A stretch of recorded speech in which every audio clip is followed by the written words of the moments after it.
દરેક વિદ્યાર્થી મિત્રોનું કવિતા યુનિક એકેડમીમાં ફરીવાર હાર્દિક સ્વાગત છે. આજે આપણે ફરી એકવાર ભારતનું બંધારણ અને જે ભારતનું બંધારણ બનાવવામાં આવ્યું છે એ વિશ્વના બંધારણનો પ્રભાવ જે આપણા બંધારણ પર પડ્યો છે એ કયા કયા દેશોમાંથી કયા કયા ટોપિકો લેવામાં આવ્યા છે આજે આપણે એ જ વિડીયોમાં જોવાના છે. બરાબર, તો વિડીયોને સ્ટાર્ટિંગથી એન્ડ સુધી જોજો.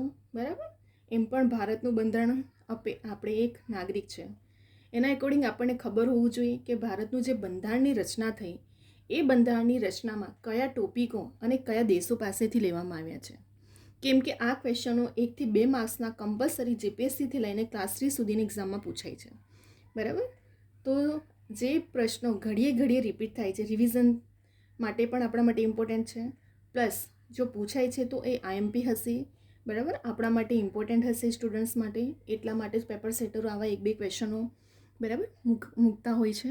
તો આજે આપણે આ વિડીયોને સ્ટાર્ટિંગથી એન્ડ સુધી જોજો. ઘણું બધું આપણને નાની નાની વસ્તુ પણ શીખવા મળશે. આપણે સ્ટાર્ટ કરીએ. ફર્સ્ટ, જ્યારે ભારતનું બંધારણ મેં એક વિડીયો મૂક્યો છે પહેલાં લાસ્ટ, બરાબર, એમાં પણ કેટલાક દેશોમાંથી જે અમેરિકામાંથી લેવામાં આવ્યા છે, બરાબર, એવા બધા આપણે ટોપિકો મૂક્યા છે. આજે આપણે જોઈશું કેનેડામાંથી કયા કયા ટોપિકો લેવામાં આવ્યા હતા. આ પૂછાતા ક્વેશ્ચન છે અને જ્યાં હું હાઇલાઇટ કરું કે આ ક્વેશ્ચન પૂછાયો છે એટલે સમજી જજો કે ઘડીએ પૂછાતો ક્વેશ્ચન હશે. બરાબર, તો કેનેડામાંથી શું લેવામાં આવ્યું? સરકારનું અર્ધસંઘાત્મક સ્વરૂપ. બરાબર, કેનેડામાંથી કયું લેવામાં આવ્યું છે? આપણું સરકારનું અર્ધસંઘાત્મક સ્વરૂપ. ત્યાર પછી કેન્દ્ર રાજ્યો વચ્ચે શક્તિ વિભાજન. આ પૂછાયેલો ક્વેશ્ચન છે તમારો. બરાબર, કયો? કેન્દ્ર અને રાજ્યો વચ્ચેનું શક્તિ વિભાજન છે કયા દેશમાંથી લેવામાં આવ્યો છે? તો કેનેડામાંથી લેવામાં આવ્યો છે. ત્યાર પછી પૂછાયું છે રાજ્યના રાજ્યપાલોની નિમણૂક. તમને એક્ઝામમાં કેવી રીતે પૂછાય છે કે રાજ્યના રાજ્યપાલની નિમણૂક કયા દેશ પાસેથી લેવામાં આવ્યું છે? તો તમને 4 એવા ઓપ્શન આપી દીધું હશે. તો તમને ખબર હોવું જોઈએ કે પછી કે રાજ્યના રાજ્યપાલની નિમણૂક કેનેડા જ હશે, આયર્લેન્ડ કે ઓસ્ટ્રેલિયા, ફ્રાન્સ નહીં. બરાબર, આવી રીતે ક્વેશ્ચનો પૂછાયા છે અથવા જોડકાની રીતે પૂછાય છે. બરાબર, જોડકામાં તમને કયા એક બાજુ તમને દરેક દેશોના નામ આપ્યા હશે સામે. બરાબર, આવા ટોપિક આપી દીધા હશે તો તમને પછી જોડકા એ ક્લાસ જીપીએસસી જેવી એક્ઝામોમાં મોસ્ટલી એવા ક્વેશ્ચન પૂછાય છે. અને ક્લાસ 3માં તમને જે રીતે મેં કીધું ઓપ્શનલ મૂકીને પણ પૂછાતો ક્વેશ્ચન છે. બરાબર, તો જે ઓલ્ડ સ્ટુડન્ટો છે જેમણે એક્સપિરિયન્સ કર્યા છે એક્ઝામોના અને જે ન્યૂ સ્ટુડન્ટ છે એ લોકો વધારે ફોકસ કરજો જેથી કરીને તમને ખબર પડે કેવા કે ટાઈપના ક્વેશ્ચનો પૂછાય છે. બરાબર, તો સૌથી પહેલાં આપણે જે રીતે જોયું કે કેનેડા, તો કેનેડામાંથી કયું લેવામાં આવ્યું છે? એક તો અર્ધસંઘાત્મક સ્વરૂપ, બીજું કેન્દ્ર રાજ્યો વચ્ચે શક્તિ વિભાજન. બરાબર, કેન્દ્ર અને રાજ્યો વચ્ચે શું થાય છે? સત્તાની વહેંચણી કરવામાં આવી હોય છે. તો જે સત્તાની વહેંચણીઓ થઈ છે એ ટોપિક પણ કયા દેશમાંથી લેવામાં આવ્યું છે? કેનેડામાંથી. ત્યાર પછી રાજ્યપાલની નિમણૂક. બરાબર, દરેક રાજ્યનો રાજ્યપાલ હોય છે, દરેક સ્ટુડન્ટને ખબર જ હશે. તો જે આ રાજ્યપાલની નિમણૂક કરવામાં આવે છે એ પણ કયા દેશમાંથી લેવામાં આવ્યો ટોપિક છે? કેનેડામાંથી. ત્યાર પછી આવે છે અવશિષ્ટ શક્તિઓ કેન્દ્ર પાસે. બરાબર, કઈ શક્તિ? અવશિષ્ટ શક્તિઓ કેન્દ્ર પાસે. એ પણ ક્યાંનું છે? તો કેનેડાનું છે. બરાબર, ત્યાર પછી આવે છે આપણો આયર્લેન્ડ. તો આયર્લેન્ડમાંથી શું શું લેવામાં આવ્યો છે? એક તો રાજ્યનીતિના નિર્દેશક તત્વો. આ ક્વેશ્ચન પૂછાયેલો છે અને ઘડીએ પૂછાયો છે. ધ્યાન રાખજો, રાજ્યનીતિના નિર્દેશક તત્વો કયા દેશમાંથી લેવામાં આવ્યો છે? આયર્લેન્ડ. બરાબર, કયા દેશમાંથી લેવામાં આવ્યો છે? આયર્લેન્ડમાંથી. રાષ્ટ્રપતિની ચૂંટણી સંબંધી પ્રક્રિયા, એ પણ ક્યાંથી લેવાયો છે? તો આયર્લેન્ડમાંથી. રાજ્યસભામાં રાષ્ટ્રપતિ દ્વારા પસંદગી પામતા સભ્યો, ક્યાંથી લેવાયો છે? આયર્લેન્ડમાંથી લેવાયો છે. ફરી એકવાર ધ્યાન આપજો, રાજ્યનીતિના નિર્દેશક તત્વો, રાષ્ટ્રપતિની ચૂંટણી સંબંધી પ્રક્રિયા, રાજ્યસભામાં રાષ્ટ્રપતિ દ્વારા પસંદગી પામતા સભ્યો. બરાબર, આ 3 ક્યાંથી લેવાયો છે? આયર્લેન્ડમાંથી. બરાબર, રાજ્યનીતિના નિર્દેશક તત્વો, રાષ્ટ્રપતિની ચૂંટણી સંબંધી પ્રક્રિયા અને રાજ્યસભામાં રાષ્ટ્રપતિ દ્વારા પસંદગી પામતા સભ્યો. એ પણ ક્યાંથી લેવાયો છે? આયર્લેન્ડમાંથી લેવામાં આવ્યો છે. ફરી એકવાર ધ્યાન આપજો. બરાબર, કયા રાજ્યનીતિના નિર્દેશક તત્વો પૂછાયેલો ક્વેશ્ચન છે. રાષ્ટ્રપતિની ચૂંટણી સંબંધી પ્રક્રિયા, રાજ્યસભામાં રાષ્ટ્રપતિ દ્વારા પસંદગી પામતા સભ્યો. આ 3 ટોપિક ક્યાંથી લેવાયા છે? આપણે આયર્લેન્ડમાંથી લેવાયા છે. ત્યાર પછી આવે છે આપણું ઓસ્ટ્રેલિયા. તો ઓસ્ટ્રેલિયામાંથી શું છે? વેપાર વાણિજ્યની સ્વતંત્રતાનો ટોપિક લેવાયો છે. બરાબર, કયો? વેપાર વાણિજ્યની સ્વતંત્રતા ઓસ્ટ્રેલિયામાંથી.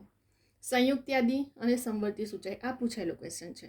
બીજું સંસદના બંને ગૃહોની સંયુક્ત બેઠક. હું જ્યાં કહું છું, હાઇલાઇટ કરું છું કે આ ક્વેશ્ચન ઘડીએ ઘડીએ રિપીટ થાય છે, એટલે તમારે સમજવાનું કે આ ક્વેશ્ચન આપણા માટે બહુ જ આઈએમપી છે. બરાબર. તો સંયુક્ત યાદી, સંવર્તી સૂચિ, બરાબર, સંયુક્ત યાદી, રાજ્ય યાદી, આવા 3 શું છે, યાદીઓ છે. તો રાજ્ય યાદી, સંયુક્ત યાદી, આ બધા જે શક્તિઓ આપવામાં આવી છે, જે કે કયું કાર્ય કયા યાદીમાં સમાવેશ કરવામાં આવ્યો છે, તો આ બધું પણ ક્યાં છે? ઓસ્ટ્રેલિયાના બંધારણમાંથી લે. ત્યાર પછી સંસદના બંને ગૃહોની સંયુક્ત બેઠક. હવે સંસદમાં જ્યારે રાજ્યસભા, લોકસભા, બરાબર, તો આ સંયુક્ત બેઠક બોલાવવામાં આવે છે. એ પણ રાષ્ટ્રપતિ અને આપણા વડાપ્રધાન, બરાબર, ઘણા બધા એવા એમના નિયમો છે, બરાબર, એ રીતે એ લોકો બેઠકો બોલાવતા હોય છે. તો જે આપણા બંધારણના કાયદા છે એના પ્રમાણે જે સંયુક્ત બેઠકો બોલાવવામાં આવે છે એ પણ આપણે ઓસ્ટ્રેલિયામાંથી લેવાયો છે. ક્યાંથી લેવાયો છે? ઓસ્ટ્રેલિયા. ત્યાર પછી કેન્દ્ર રાજ્ય સંબંધ પણ પૂછાયેલો ક્વેશ્ચન છે જીપીએસસીમાં, બરાબર, કે તો કેન્દ્ર અને રાજ્યનો સંબંધ કયા દેશમાંથી લેવાયો છે? ઓસ્ટ્રેલિયામાંથી. ધ્યાન આપજો ફરી એકવાર, વેપાર વાણિજ્યની સ્વતંત્રતા તો ઓસ્ટ્રેલિયામાંથી. સંયુક્ત યાદી, સંવર્તી સૂચિ, બરાબર, તમને ખબર છે રાજ્ય યાદી, સંયુક્ત યાદી, આવા 3 વિભાગો પડે. સંઘ યાદી, રાજ્ય યાદી અને સંયુક્ત યાદી, બરાબર. તો આ 3 યાદીમાં કયા કયા ટોપિકોનો સમાવેશ કરવામાં આવ્યો છે? તો એ પણ ક્યાંથી લેવાયો હતો? આપણા ઓસ્ટ્રેલિયામાંથી, આપણા બંધારણમાં. ત્યાર પછી જ્યારે સંયુક્ત બેઠક બોલવાય છે તો એના પણ નિયમો, કાયદાઓ શું કહે છે, બરાબર, એ બધું ક્યાંથી લેવાયું હતું? આપણા ઓસ્ટ્રેલિયાના. ત્યાર પછી કેન્દ્ર અને રાજ્ય સંબંધ. તો આ જે કેન્દ્ર અને રાજ્ય વચ્ચેનો સંબંધ છે, બરાબર, કયા અનુચ્છેદ પ્રમાણે, કયા કાયદા પ્રમાણે રાજ્યના શું સંબંધ છે, રાજ્યના શું નિયમો છે અને કેન્દ્રના શું નિયમો છે, એ પણ ઓસ્ટ્રેલિયામાંથી લેવાયેલો ટોપિક છે આપણો. ત્યાર પછી આવે છે ફ્રાન્સ, જે ઘડીએ ઘડી એટલે દરેક એક્ઝામમાં પૂછાતો મોસ્ટ આઈએમપી. સમજો કે આ ક્વેશ્ચન હંમેશા પૂછાતો ક્વેશ્ચન છે. એક તો ફ્રાન્સનો સ્વતંત્રતા, સમાનતા અને બંધુત્વ, ગણતંત્ર, બરાબર. આ ક્વેશ્ચન જીપીએસસીથી લઈને ક્લાસ 3 સુધીમાં ઘડીએ ઘડીએ પૂછાયેલો ક્વેશ્ચન છે, બરાબર. ફ્રાન્સમાંથી કયો લેવાય છે? સ્વતંત્રતા, સમાનતા, બંધુત્વ અને ગણતંત્ર. તો તમને ખબર હોવી જોઈએ કે સ્વતંત્રતા, તમને એક્ઝામમાં કેવી રીતે પૂછશે કે ફ્રાન્સમાં નીચેમાંથી સ્વતંત્રતા, સમાનતા અને બંધુત્વ કયા દેશમાંથી લેવાયો છે? તમને ઓપ્શનમાં મૂકી શકે છે કે ફ્રાન્સ, ઓસ્ટ્રેલિયા, આયર્લેન્ડ અને કેનેડા. તો પછી તમને ખબર હોવું જોઈએ કે ફ્રાન્સમાંથી જ લેવામાં આવ્યો છે આ ક્વેશ્ચન, બરાબર. ફરી એકવાર, ફ્રાન્સમાંથી સ્વતંત્રતા, સમાનતા, બંધુત્વ અને ગણતંત્ર, બરાબર. તો આ આપણે 4 દેશોમાંથી કયા ટોપિકો લેવાયા છે આપણે જોયું. ફરી એકવાર આપણે ફટાફટ રિવિઝન કરી લઈએ, જેથી કરીને તમને પણ માઇન્ડમાં ક્લિયર થઈ જાય. ક્યારે પણ તમે વિડીયો જુઓ છો ને ત્યારે અધવચ્ચેથી ના છોડવું. સ્ટાર્ટિંગથી એન્ડ સુધી જુઓ છો ને ત્યારે તમને ઘણી બધી વસ્તુઓ શીખવા મળે છે એક્ઝામના રિલેટેડ. જે રીતે મેં કીધું કે કયા હું એ ટોપિક પર વધારે હાઇલાઇટ કરું છું કે જે ક્વેશ્ચન ઘડીએ ઘડી રિપીટ થતા ક્વેશ્ચનો હોય છે, એ જીપીએસસીથી લઈને ક્લાસ 3 સુધીમાં, બરાબર. તો તમારા માટે ઇમ્પોર્ટન્ટ છે કે વિડીયોને તમે એન્ડ સુધી જુઓ છો ને તો તમને ઘણું બધું શીખવા પણ મળે છે. પ્લસ તમારા માઇન્ડમાં અમુક વસ્તુ જ્યારે રિવિઝન થતી જતી હોય છે તો વધારે યાદ રહે છે. મારા દરેક વિડીયો, આ ચેનલ પર દરેક વિડીયો છે, મેથ, રિઝનિંગ, કોમ્પિટેટિવ એક્ઝામના રિલેટેડ, ગુજરાતી ગ્રામર છે, ઇંગ્લિશ ગ્રામર છે, બરાબર. તો ગુજરાતી ગ્રામરના પણ હું હંમેશા ઓથેન્ટિક બુકના નિયમો પ્રમાણે જ શીખવાડું છું. તમે ક્યારે આવું બુકો લાવીને વસાવીને ગોખો છો, મોડે કરો છો, એનો કોઈ મિનિંગ જ નથી.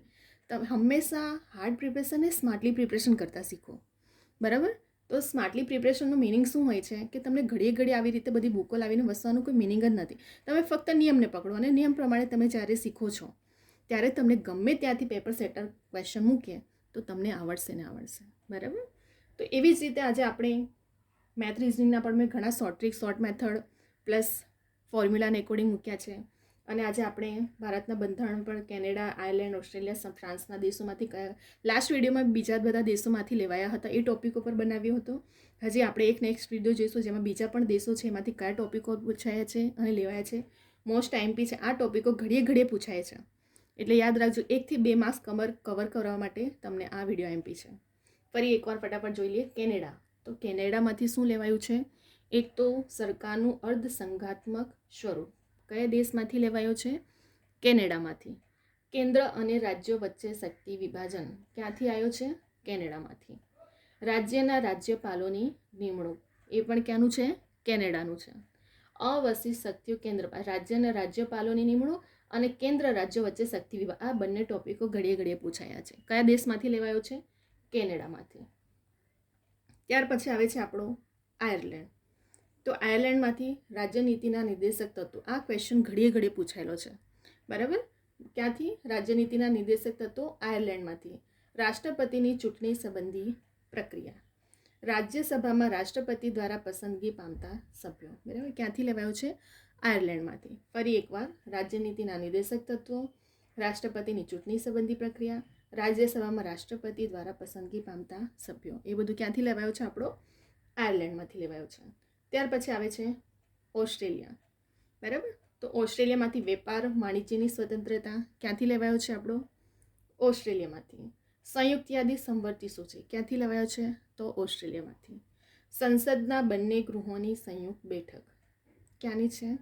ઓસ્ટ્રેલિયાની છે. ત્યાર પછી આવે છે કેન્દ્ર અને રાજ્યનો સંબંધ. એ પણ ક્યાંનો છે? તો ઓસ્ટ્રેલિયાનો છે.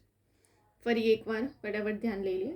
બરાબર, ઓસ્ટ્રેલિયા તો વેપાર વાણિજ્યની સ્વતંત્રતા, સંયુક્ત યાદી સંવર્તી સૂચિ તો ઓસ્ટ્રેલિયા, સંસદના બંને ગૃહોની સંયુક્ત બેઠક તો ઓસ્ટ્રેલિયા, અને કેન્દ્ર અને રાજ્યનો સંબંધ, જેમાંથી સંસદના ગૃહોની સંયુક્ત બેઠક અને કેન્દ્ર અને રાજ્યનો સંબંધ ઘડીએ ઘડીએ પૂછાયેલો ક્વેશ્ચન છે. ત્યાર પછી આવે છે આપણો ફ્રાન્સ. તો ફ્રાન્સમાંથી કયું લેવાયું છે? સ્વતંત્રતા, સમાનતા, બંધુત્વ અને ગણતંત્ર. આ ક્વેશ્ચન કમ્પલસરી મોસ્ટલી દરેક ગવર્મેન્ટની એક્ઝામમાં પૂછાયો છે. બરાબર, ફ્રાન્સ, સ્વતંત્ર, સમાનતા અને બંધુત્વ. તમને કેવી રીતે જોડકા આપી દીધું હશે? જેમ કે 4 દેશોના નામ આપ્યા હશે, સામે આવા ટોપિકો આપી દે તો તમે જોડકા જોડવાના, કયા દેશમાંથી કયો ટોપિક લેવાયો છે. બીજું, તમને પૂછશે કે સ્વતંત્રતા, સમાનતા, બંધુત્વ કયા દેશમાંથી લેવાયો છે, તો તમને નીચે 4 દેશોના નામ હશે: કેનેડા, આયર્લેન્ડ, ઓસ્ટ્રેલિયા, ફ્રાન્સ. તો તમને ખબર હોવું જોઈએ કે કયા દેશમાંથી કયા ટોપિકો લેવાયા છે. બરાબર, અહીં આપણે કેનેડા, આયર્લેન્ડ, ઓસ્ટ્રેલિયા અને ફ્રાન્સ, બરાબર, 4માંથી આપણે જોઈ લીધું છે કે કયા કયા ટોપિકો કયા કયા દેશો પાસેથી લેવાયા છે. બરાબર, આપણે નેક્સ્ટ વિડીયોમાં બીજા બધા પણ દેશોમાંથી કયા ટોપિકો લેવાયા છે જોઈશું. અને એક હજી વિડીયો મેં લાસ્ટ મૂક્યો જ છે, બરાબર, કે કયા દેશમાંથી કયા ટોપિકો લેવાયા છે. બરાબર, તો આ જેટલા મેં કીધા, જેટલા મેં હાઇલાઇટ કર્યા છે એને પર વધારે ધ્યાન આપજો. એ મોસ્ટલી રિવિઝન માટે પણ આઈએમપી છે અને તમને ઘડે ઘડે પૂછાયેલો ક્વેશ્ચન છે. તો અહીં આપણે 4 દેશના ટોપિક ક્લિયર થઈ ગયા. આ વિડીયો તમને ગમે તો લાઈક કરો, શેર કરો, કમેન્ટ કરો, તમારા ફ્રેન્ડ સર્કલમાં પણ ગ્રુપમાં પણ શેર કરો. બરાબર, જેથી કરીને દરેક સ્ટુડન્ટ સુધી આ વિડીયો પણ પહોંચે. ઘણા સ્ટુડન્ટો જાતે પણ પ્રિપરેશન કરતા હોય છે. બરાબર, તો એમના પર જાતે પ્રિપરેશન જ્યારે કરશે તો દરેકને ગવર્મેન્ટ એક્ઝામ ક્રેક કરવાનો મોકો મળે. બરાબર, કે કોચિંગ દરેક સ્ટુડન્ટ એફર્ટ નથી કરી શકતા, જાતે પ્રિપરેશન કરતા હોય છે. તો એમના સુધી દરેક સુધી આ વિડીયો પણ પહોંચવો જોઈએ. બરાબર, અને જે તે મેં કીધું તમને કે મારી કવિતા યુનિક એકેડમી ઇન્સ્ટાગ્રામની આઈડી છે. કોઈ પણ ગવર્મેન્ટ રિલેટેડ એક્ઝામની રિલેટેડ તમને ઇન્ફોર્મેશન જોઈએ છે કે ક્વેરી ક્વેશ્ચન હોય તો તમે મને પૂછી શકો છો મેસેજમાં. બરાબર, અને કેટલાક સ્ટુડન્ટોને હોય છે, પૂછતા પણ હોય છે અને એમને આન્સર મળતું હોય છે. એવી જ રીતે મેં કીધું છે કે આપણી જે આ ચેનલ છે કવિતા યુનિક એકેડમીની, બરાબર, એના પર ફક્ત એવું જ નથી કે રેકોર્ડેડ લેક્ચર, પણ ડેલી તમને જેટલી પણ એક્ઝામ આવનારી છે લેટેસ્ટની જોવો એની પણ ઇન્ફોર્મેશન અપડેટ કરવામાં આવે છે. તો તમને બંને રીતે બેનિફિટ છે કે રેકોર્ડેડ લેક્ચર પણ મળે છે આ ચેનલ પર, પ્લસ તમને જેટલી પણ આવનારી એક્ઝામો છે તો એની ઇન્ફોર્મેશનો પણ અપડેટ કરવામાં આવે છે. એટલા માટે સબસ્ક્રાઇબ કરીને નોટિફિકેશન માટે બેલ આઇકોનને ઓન કરવાનું ભૂલતા નહીં. બરાબર, જેથી કરીને તમને ડેલી ઇન્ફોર્મેશનો મળતી રહે અને ડેલી રેકોર્ડેડ લેક્ચરના નોટિફિકેશનો પણ આવતી રહે. તો હવે આપણે નેક્સ્ટ વિડીયોમાં એવા આપણા ઘણા બધા ટોપિકો લઈને આવશું. મારા આ ચેનલના દરેક વિડીયો જોજો સ્ટાર્ટિંગથી એન્ડ સુધી, તમને એક્ઝામ ક્રેક કરવા માટે બહુ જ ઇમ્પોર્ટન્ટ અને હેલ્પફુલ થશે. બરાબર, કેમ કે જેટલું તમને વસ્તુને હાઇલાઇટ કરે છે, સ્ટુડન્ટ્સ ઓલ્ડ હોય એમનો એક્સપિરિયન્સ હોય છે, પરંતુ ક્યાંક સ્ટુડન્ટ ભૂલો કરતા હોય છે. બરાબર, સ્માર્ટલી પ્રિપરેશન, કેવી રીતે ભૂલો, કેવી રીતે પેપરને અટેમ્પ કરવાનું હોય છે, કેવી રીતે તમને એક્ઝામમાં પેપર સેટર કન્ફ્યુઝ કરે છે ક્વેશ્ચનોથી. બરાબર, નાની નાની ભૂલોના લીધે મેરિટમાં આવતા રહી જતા હોય છે સ્ટુડન્ટો. બરાબર, દરેક સ્ટુડન્ટ બ્રિલિયન્ટ હોય જ છે. બરાબર, પરંતુ એક નાની નાની ભૂલ ક્યાં હોય છે એ તમને આ મારી ચેનલ પર પણ સમજવા ખાતર બહુ જ ઇમ્પોર્ટન્ટ છે. અને એક્ઝામ ક્રેક કરવામાં મારા દરેક વિડીયો તમને યુઝફુલ થશે. તો હવે આપણે નેક્સ્ટ વિડીયોમાં બીજા બધા એવા ટોપિકો પણ લઈને આવશું. બરાબર, જેથી કરીને આવનારી જેટલી પણ હવે ગવર્મેન્ટની ઘણી બધી એક્ઝામો બરાબર આવી રહી છે અને વેકેન્સી પણ નીકળશે જ. તો આ જે આપણે એવું નથી કે એન્ડમાં આપણે પ્રિપરેશન કરવા બેસી, ક્યારેય પણ એવું તમે જ્યારે કરશો તો પોસિબલ નથી એક્ઝામ ક્રેક કરવું. હંમેશા તમારી એક પ્લાનિંગ હોય છે, સ્ટ્રેટેજી હોય છે. બરાબર, એના પ્રમાણે તમારે પહેલાંથી જ પ્રિપરેશન કરવાનું હોય છે. અને મારા વિડીયો એવા હશે કે ફક્ત એક એક્ઝામ નહીં, દરેક એક્ઝામ માટે યુઝફુલ. હું એવા જ વિડીયો લઈને આવું છું કે જે ફક્ત એક એક્ઝામ નહીં, દરેક વિડીયો માટે યુઝફુલ રહેશે તમને. બરાબર, તો તમે હવે બીજા બધા તમારા ફ્રેન્ડ સર્કલમાં પણ શેર કરજો હવે અહીં આપણે વિડીયોને સ્ટોપ કરી રહ્યા છે. નેક્સ્ટ વિડીયોમાં આપણે બીજા બધા ટોપિકો સાથે આવશું.